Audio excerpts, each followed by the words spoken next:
L'épisode du jour, c'est le test du nouvel Aspect E-Ride 930 millésime 2020. Alors, il y a pas mal de choses qui changent par rapport à la dernière.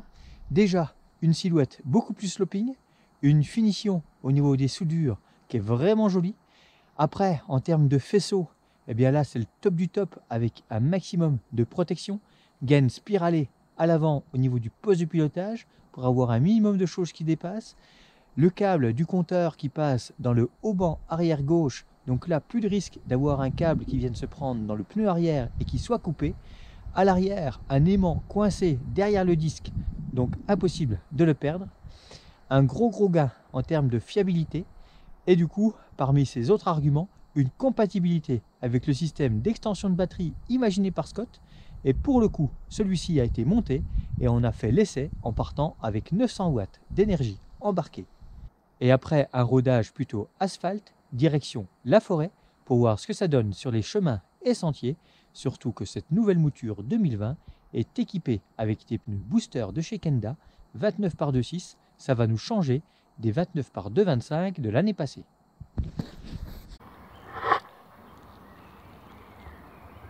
Déjà, cet Aspect E-Ride 930 est avant tout, on va dire, un semi-rigide. Donc orienté VTT, certes, mais n'allez pas imaginer pouvoir faire de l'extrême, comme avec un Strike, un Genius ou un Spark, qui sont des tout suspendus, avec quand même beaucoup plus de débattement à l'avant, mais surtout à l'arrière.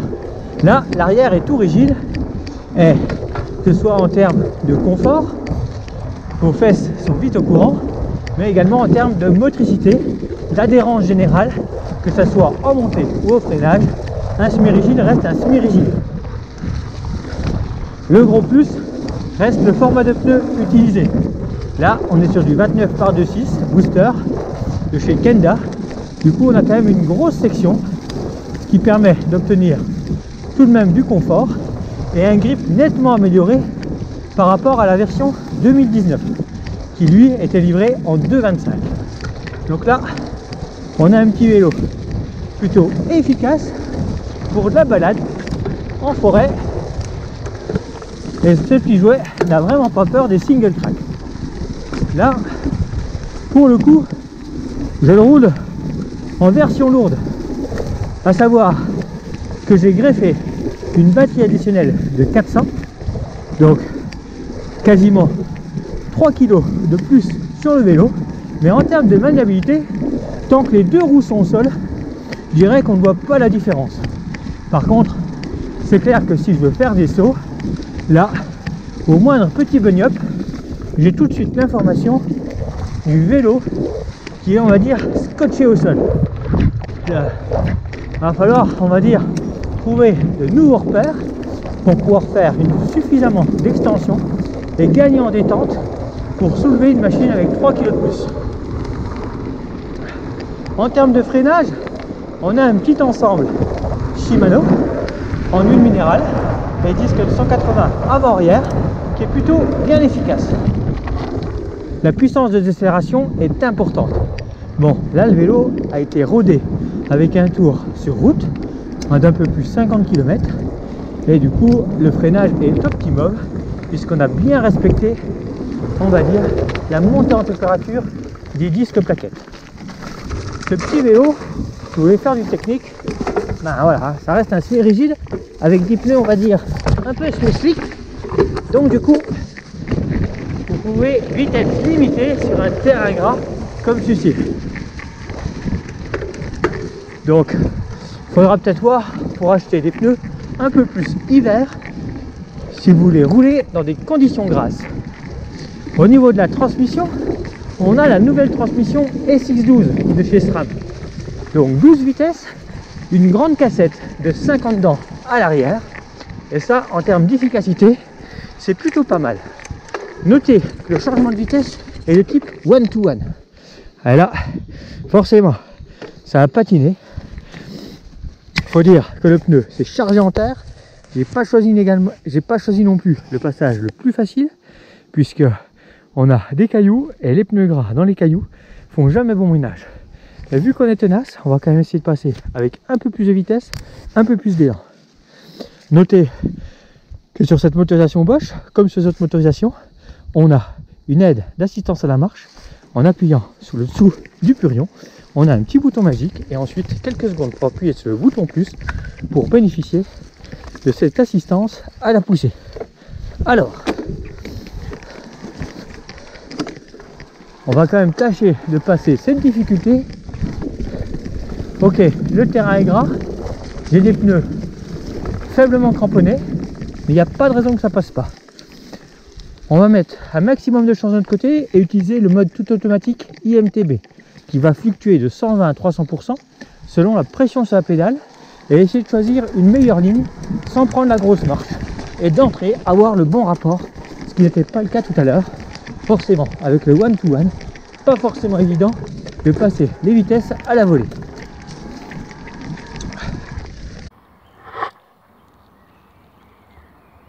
Au niveau suspension, à l'avant, on bénéficie d'une RockShox modèle Judy. La Judy est la première fourche de la gamme RockShox à être proposée en boost, à savoir un voyeux élargi en 110 mm et axe de 15, permettant d'avoir un parapluie, c'est-à-dire un angle des rayons beaucoup plus marqué pour une meilleure rigidité latérale. L'avantage, des roues plus costauds et plus fiables. En fait, avec ce format boost avant et arrière, non seulement ça permet d'avoir des plus gros pneus, ce qui est le cas sur ce vélo, mais surtout un gain de rigidité, donc de précision latérale, et surtout plus de fiabilité. C'est le standard utilisé par les vélos de DH d'enduro en 29 actuellement. Et oui, ce petit aspect n'est proposé qu'en 29, quelle que soit la taille du vélo. La petite Marine Cabirou, qui a gagné plusieurs coupes du monde de DH l'année passée, malgré sa petite taille avec le Gambler 29, a prouvé que le 29 pouces correspondait également aux pilotes de petite taille. Gros avantage, un équilibre latéral renforcé, de meilleures capacités en franchissement, et comme je dis souvent, ce ne sont pas les roues qui sont plus grandes, ce sont les racines qui sont plus petites.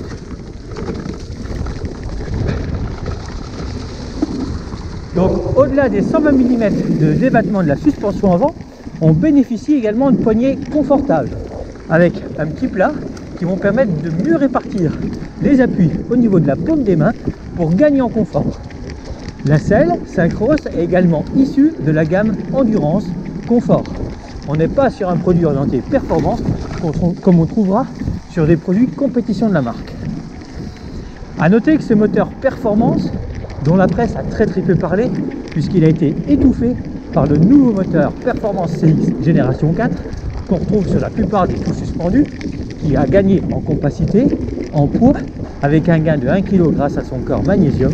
Eh bien, ce moteur Performance, lui aussi, a subi une cure d'amaigrissement, puisqu'on est passé de 3,9 kg à 3,2 kg, soit 700 g de gagné, un moteur plus compact, avec toujours une grosse tolérance en termes de température, et il sera parfait pour, on va dire, des pilotes un peu moins cyclistes qui risquent de forcer un peu plus sur la machine et du coup d'augmenter la fiabilité en haute température.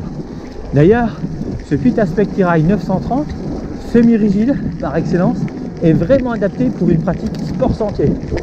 En cas de surpoids, si vous êtes aux limites des poids roulants tolérables par les machines, plutôt que de partir sur un tout suspendu et d'avoir des soucis, on va dire, de maintenance d'amortisseur arrière compte tenu de votre gabarit, eh bien ce semi-rigide est certainement la solution pour perdre les premiers kilos et gagner en aisance sur votre machine.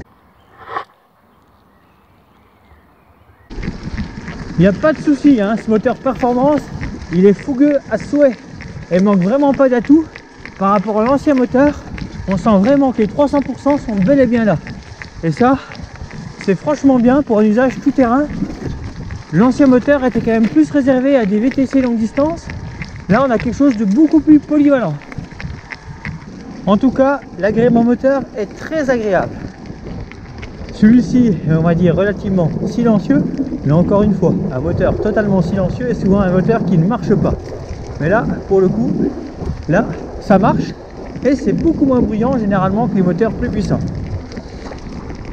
Un autre point important, c'est qu'en mode off, totalement coupé, on a un moteur qui s'emmène facilement. Pas de friction, ou quasiment pas. Et ça, c'est très agréable. Et du coup, eh bien, en termes d'autonomie, si dans un premier temps vous ne faites pas l'acquisition de la plaque support, eh bien c'est un gros plus, car si vous vous retrouvez, on va dire, avec la pile vide, vous pourrez toujours rentrer. À noter d'ailleurs que ce moteur, si vous faites le test classique du pédalier qui tourne, on a quelque chose qui a tout de même quand même beaucoup plus de friction que les autres systèmes. Mais à rouler sous les pieds, on s'en prend vraiment, mais à rouler sous les pieds, on s'en rend pas compte. Un truc amusant sur ces moteurs, comme sur l'Active Plus, c'est qu'en fait, vous pouvez très bien le démarrer.